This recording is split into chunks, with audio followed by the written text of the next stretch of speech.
Thank you for joining us on Niger Delta Today. My name is Xavier Robert. It's a terrific Tuesday to bring you activities and insights into the pulse of the region.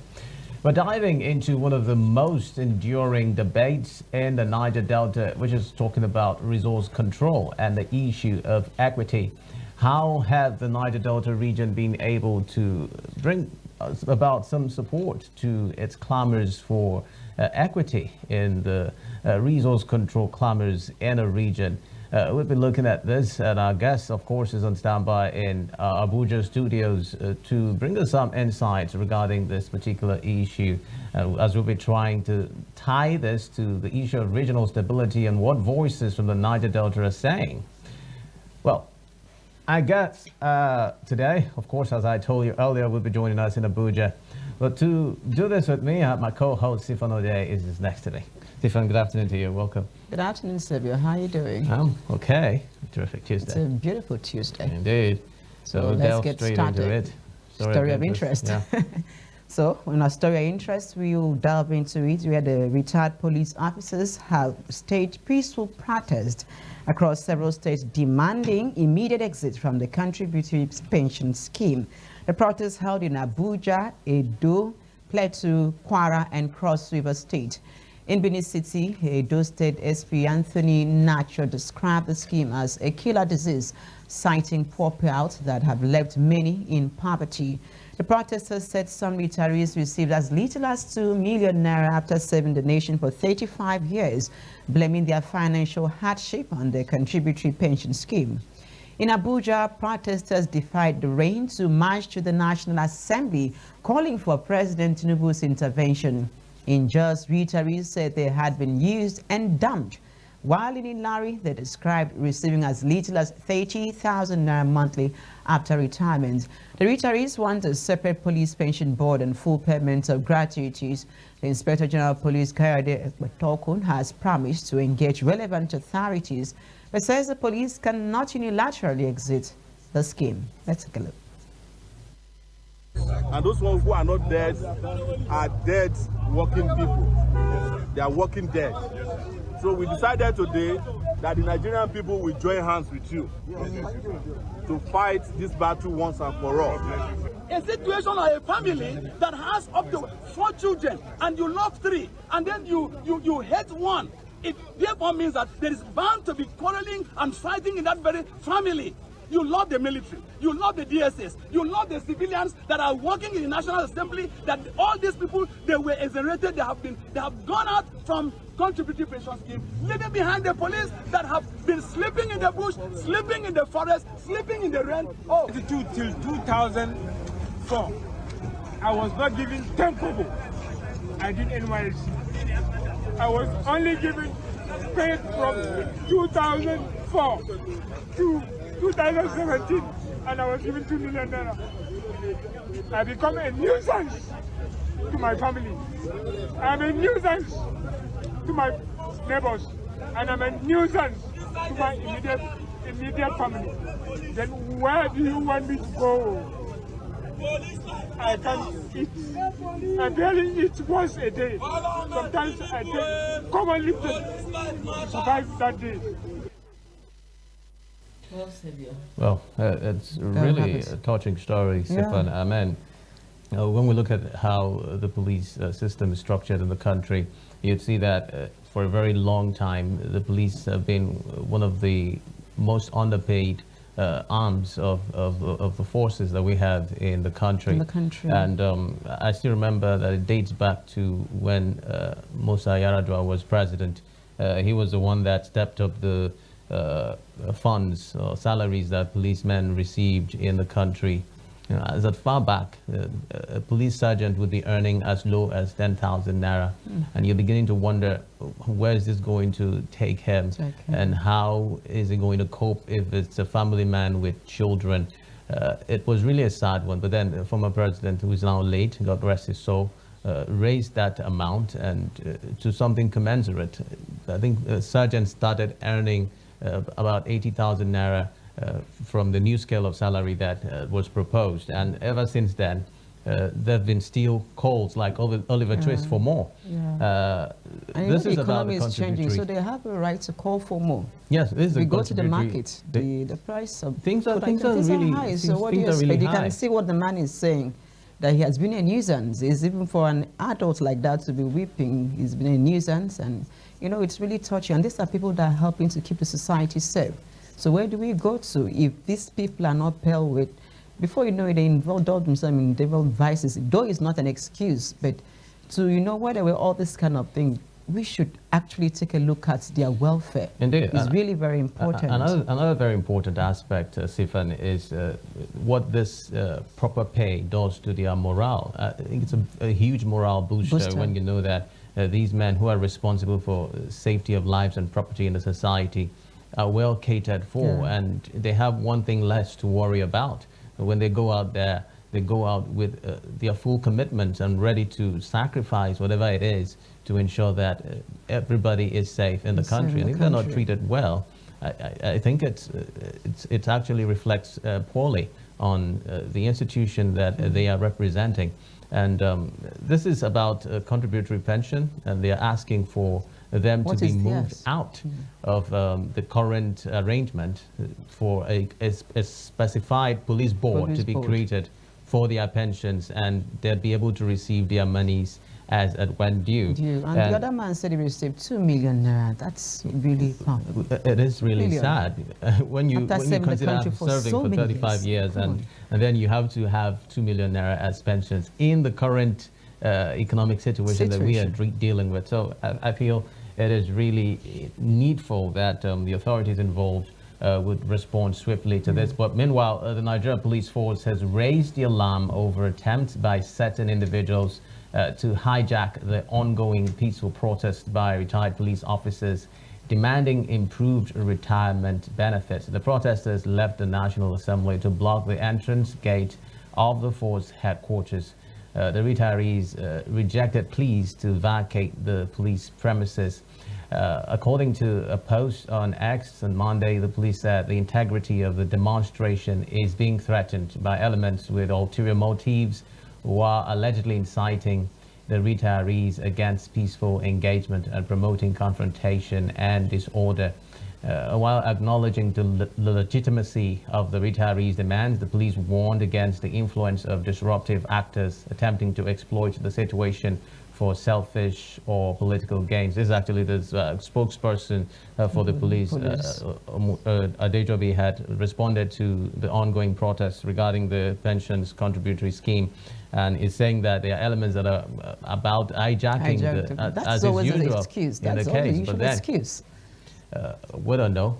Just they hoping have the that right to protest. efforts are being made towards ensuring that the demands, which of course has been acknowledged are legitimate, are looked into effectively and succor brought to the retirees. Let's bring you Niger Delta updates for today.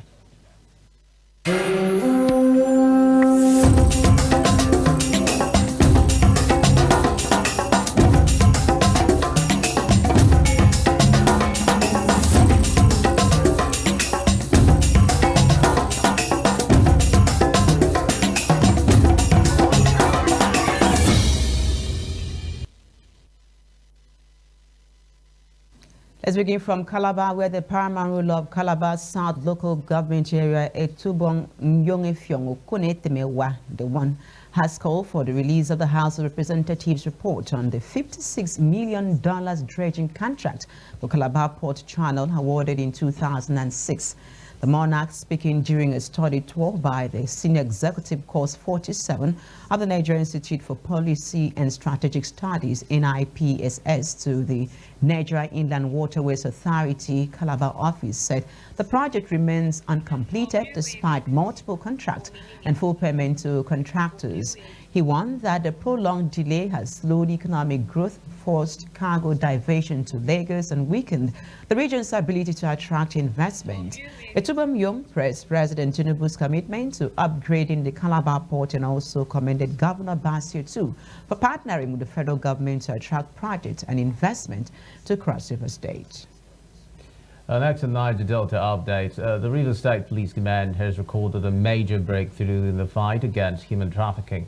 In a statement, police spokesperson Grace Iringa Koko said 2 suspects linked to a child trafficking syndicate were arrested in Bayelsa State following intelligence-led operations. She added that a pregnant victim was rescued and taken into protective custody, later giving birth to a baby boy. The police clinic in Port Harcourt, with both mother and child reported to be in stable condition. Iringa Koko noted that investigations are ongoing to track down other members of the syndicate and assured that the command is committed to bringing all involved to justice.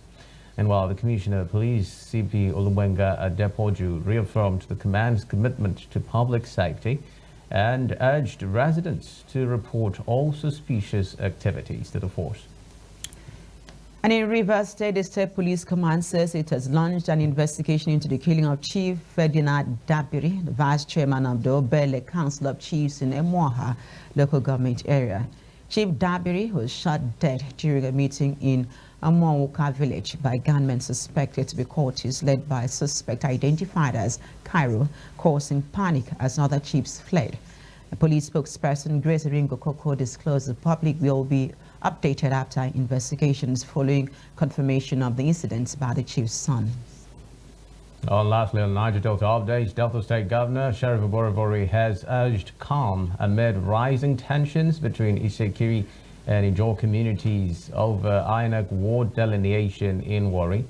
This follows a peaceful protest by the Isekiri and an open letter to President Bola Tinubu from Ijaw stakeholders in Warri Federal Constituency. Governor Oborevori warned against incendiary statements that could heat up the polity and threaten the peace currently enjoyed in the state. He stressed that he is a governor for all Deltans and remains committed to development that reaches every part of the state through his Mo agenda. Here's what the governor said.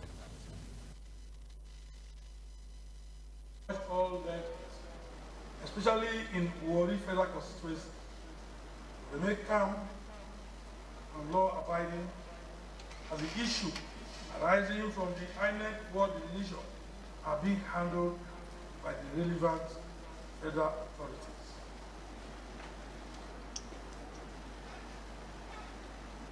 I try to say this. I'm a Warri boy. Grew up in Warri. When it should happen like this, you will take your time to observe. And the federal government is already handling what you want me as a governor. Some people have made some kind of statements. You don't make statements like that. So when they make statements, you should know my kind of person. And I'm not that kind of person. I'm governor for all Deltas. Whether you are Shekiri, you are Ijaw, you are Isoko, you are Urobo, you are Nyoma, I love all of you. I appeal to all of you to be guided in your utterances, shown any actions that may undermine the peace and security of the state. I think I have spoken.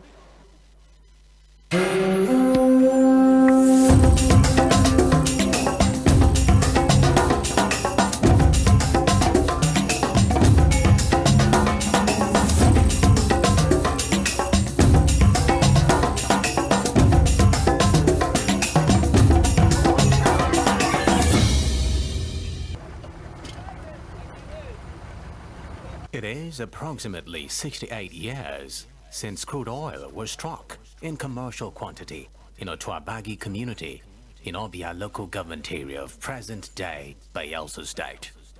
When the mind reflects on the gold rush of California in 19th century America, it can readily generate some nostalgia when talking about the small settlement of Oloibiri, a district headquarters in Obia in the defunct eastern region, which came into limelight in the second half of the 20th century when workers of Shell Darcy converged on the town in search of the black gold. The history made in June 1956 by the explorers in the swampy communities of Otuabagi, Otuagidi in the Oloibiri district of Obia culminated in making the latter district the first in West Africa where crude oil was discovered in commercial quantity. To further make the Obia community relatable, Apart from this huge historic record within the oil sector, the Obia community again found itself in the corridors of history when Providence ensured that it produced the first minority president in history from the backwater of the Delta in the person of Dr. Goodluck Jonathan, an indigene of Otuabagi. Prior to the Shell Darcy arrival in the Niger Delta, prospecting for oil, the local authorities and the natives never took interest in what the multinational was busy working on. This was especially so as the northern and southern protectorates, which Britain later amalgamated to form the country Nigeria, were only interested in their regional agro-resources, namely cocoa, coal, groundnuts, and palm oil business, which were then the mainstay of the Nigerian economy. Don't spoil the whole land. Cocoyam with the cocoyam in those days when you dig cocoyam, it big like this. But now you need to grow at all. Because the cassava have no way. Hungry won't kill people. Young man was supposed to live 100 years, 60, 40, you don't die. You understand? Because of the air where the oil gone, where they inhale the pollution, where they, so shall not try at all. Farming, but the crops are not growing. It's a problem to the Otuabagi community. The first crude oil well was named Oloibiri Well, after Oloibiri community by the prospecting company. The mind-boggling food for thought is that it is believed that while California, the 31st state of the American Union, grew from a countryside to a modern and well-planned city on account of the mad rush for the precious metal, the reverse has been the case for the Oloibiri oil field communities. The discovery of the black gold, instead of accelerating the growth of the host communities, has turned out to be a pain to the people, as Oloibiri could best be described as an old jacket tossed from the user's back without any compensation. The people are said to be largely left forgotten, desolate, and not prioritized, despite their pride of place. To build a new community. Roads, schools, and hospital. Scholarship. But nothing. Look at the community today. Food on mother house. All these ones, if you try see some kind of structure, that's in trouble. Farming. But the crops are not growing. Promise well and say they will do all those things. We say we're happy. Say our community will become London. As per say, this community will be the place where the first oil well come out in whole West Africa. But we can't agree with them and know that they work. What they say, those promises what they promise us, they will do. They will do. As we take you round the coastal community of Oloibiri oil field and further probe for how the people there are coping since Shell left the area in 1972 with a lot of unfulfilled promises. Our curiosity for the stories of oil exploration in Otuabagi community led our crew to the residence of the Community Development Committee CDC Chairman, Obi Dianoma. This visit further led the crew to meeting with a live witness of the events leading to the discovery of oil 4 years before Nigeria got her independence on October 1, 1960. His name, Elder John Bob. According to him, he was a little boy when Shell Darcy, which name later changed to Shell Petroleum Development Company SPDC, came for its oil exploration in the community in 1956. And Shell as a company has not really done well with us.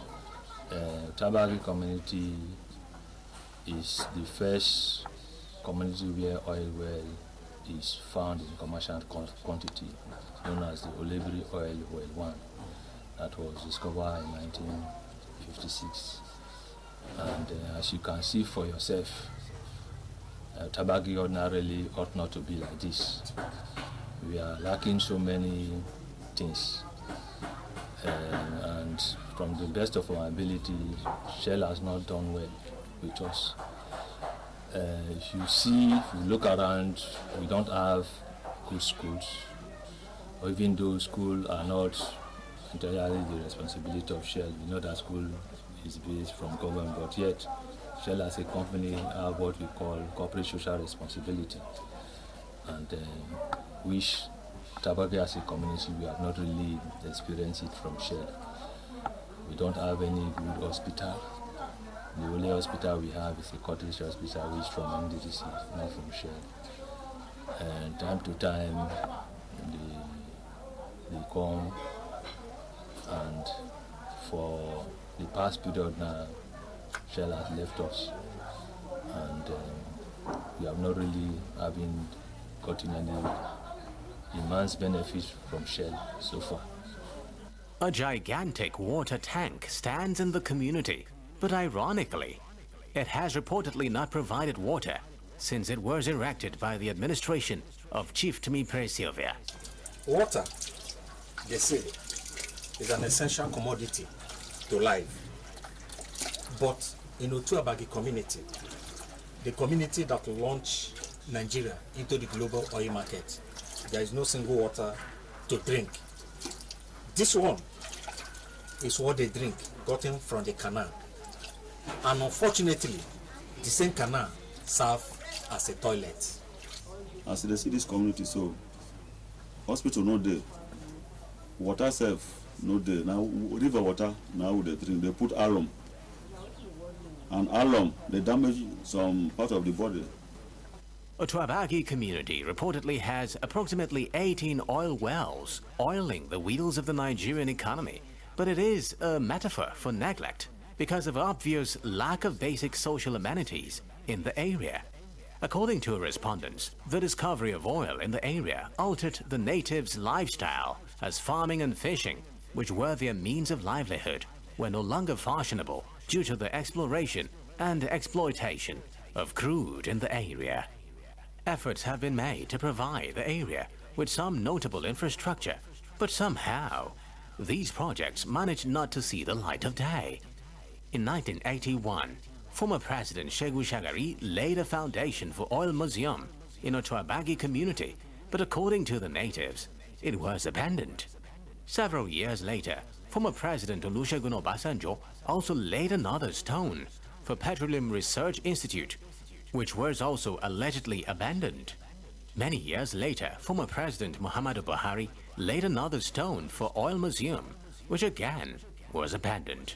This uncompleted building behind me is the Oloibiri Oil Museum, but like other projects, it looked abandoned. Shagari can do lay foundation ceremony, come out. That thing collapsed, and they buried down. They don't do anything till this Bopashizo come, call do laying again, come up, nothing. Now, Buhari don't come do you want come out. Say they want do oil and gas museum center. You don't come do the laying foundation, come out, nothing has been done. Assessing the years of environmental degradation and its poignant consequences on the people in the locality, environmentalists expressed sadness over the fate of Oloibiri oil field communities. To them, the elected representatives of the people have a huge role to play. They urged waking up to responsibilities to aid the communities while underscoring some of the inimical consequences of oil exploration. Do not allow Shell to divest. The Oloibiri oil field is still suffering pollution from abandoned oil wells. Apart from that, the federal government itself has been deceiving the people of Oloibiri oil field.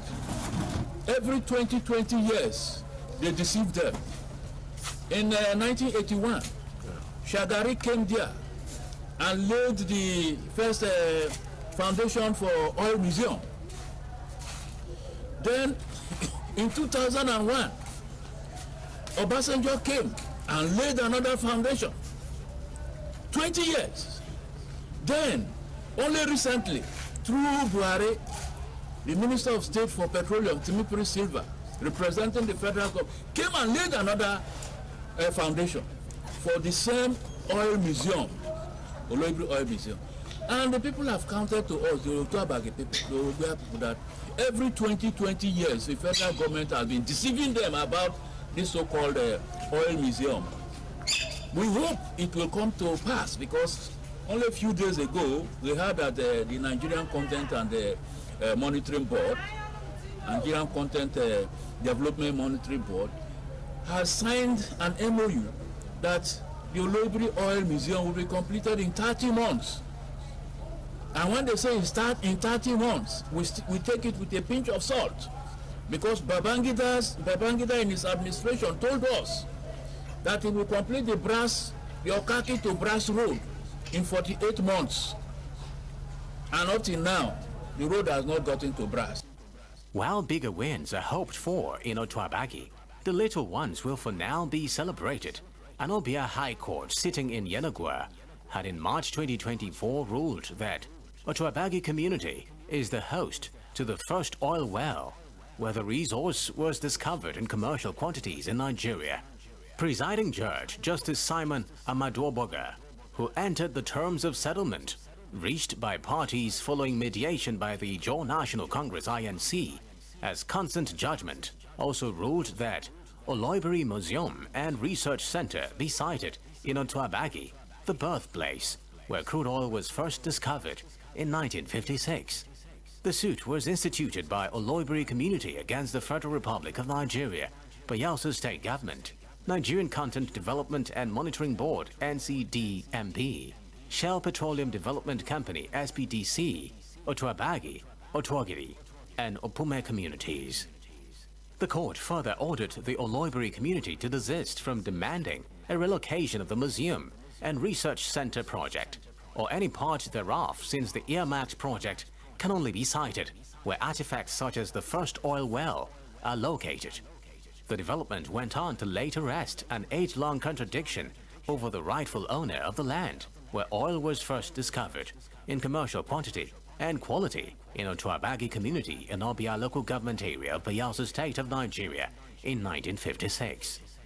The famed Oloibiri oil field was made up of 21 oil wells discovered and named sequentially, starting with the first discovery on the 15th of January 1956 in Otuabagi, in the then Oloibiri district, Brass Division, in pre-independence Nigeria.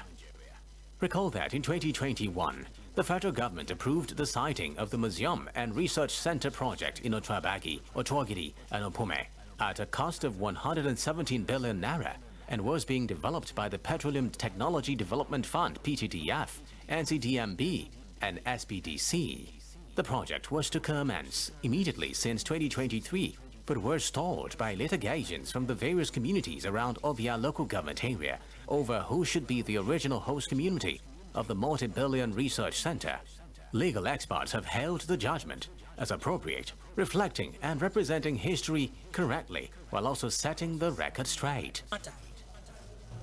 And a certain officer of the court came out of the court and was saying, look at what people are doing. They want to start a project somewhere. And some people are going to court to seek an ex parte motion to stop the project. I just wanted to be part of a discussion. I just asked the question, please, which community or which project? Lo and behold, it was Otuabagi that was mentioned, it was Oloibiri that was mentioned. I dropped what I was filing and it took my interest. I said, what happened in court? That they filed a motion before the court and the court refused to grant the ex parte motion to stop the project. And that the court asked those who filed the motion, the plaintiffs and claimants, to give to it a copy of the agency document saying that they want to cite a project in Oloibiri or in Otuabagi. So because they don't have those documents, the court refused to grant the application, to grant the ex parte order to stop the project from being started at Otuabagi. When I heard that, I put a call to Professor Wadias, who was also from Otuabagi. And then we met. And the community met, the Otuabagi community met. I had the services of Dimian Okoro, SAN, and of course Nelson Avali. I was part of the legal team. And the community and villagers are still bitterly complaining that government and multinational oil companies dumped the community after exploiting their oil.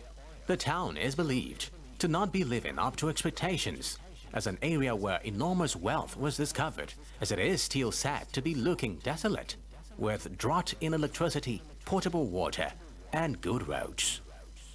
It is pertinent to note that Otuabagi does not readily come to mind as Oloibiri, the legendary oil community in the same council area. However, out of the 21 oil wells widely known as Oloibiri Oil Field, drilled by Shell Petroleum Development Company, SPDC, through which Nigeria exported its first crude, 18 were located in Otuabagi, including the famous oil well 1, bored at a depth of 12,008 feet. The decision of the Anglo-Dutch oil giant to later abandon Oloibiri oil field in the 70s on grounds that the oil wells had dried out has the locals still nursing their scars more than 3 decades after the natives, predominantly loggers, wood carvers, anglers and farmers, take every opportunity they get to bemoan the desecration of their land and neglect by government. As of 2019, it was reported that crude oil leaking from the supposedly capped and dried up oil wells continuously polluted the environment, streams and crops, while vulnerable villagers were left to withstand their worst experiences where their lands were plundered and the community's wealth taken, leaving them high and dry. The desires of the community are almost the hope that perhaps the area where oil was first struck in the whole of West Africa will experience a magical turnaround and be compensated in terms of development, infrastructure, jobs for teeming young men, and overall intervention in the plight of victims most hit by the consequences of oil exploration. Over 3,000 meters deep. This is the oil well that brought so much fame to Nigeria. This is the oil well that launched Nigeria into the global oil market. But the irony of it is that this community of Otuabagi that owns this oil well lacked basic social amenities. They are therefore calling on the federal government to come and alleviate their plight. Many thanks for staying tuned. You're still watching Niger Delta Today, where we bring you activities and happenings within the Niger Delta region. Earlier, we had played a documentary regarding the discovery of oil in the Niger Delta region and what has been the plight of the people ever since. Of course, capping that up with calls for more commitment by different government representatives and stakeholders who have the task of ensuring that the desires and needs of the Niger Delta region are pushed through, and efforts that are being made towards ensuring that there is remediation to the society is taken care of as effectively as possible. Well, we're supposed to have our guest who was to speak with us on the issue of resource control, the issue of equity, and what are truly the needs of the Niger Delta region when we talk about what they produce. But unfortunately, we weren't able to connect today with PANDEP national spokesperson, Dr. Obuwebi Ominimini. We'll be bringing you that conversation unfailingly tomorrow to really look at the issue of equity and resource control in the Niger Delta region. Of course, what the stakeholders in the region are hoping to achieve when we talk about resource control. Well, Sifano Day, man, that would have been a robust conversation, but as it stands, try to push that to tomorrow and see how we can get that conversation off the ground. Of course. That's the size of Niger Delta Today. We'll meet you again tomorrow for another fresh edition. My name is Xavier Robert, wishing you a terrific afternoon. And I am Sifon Ode. Good afternoon.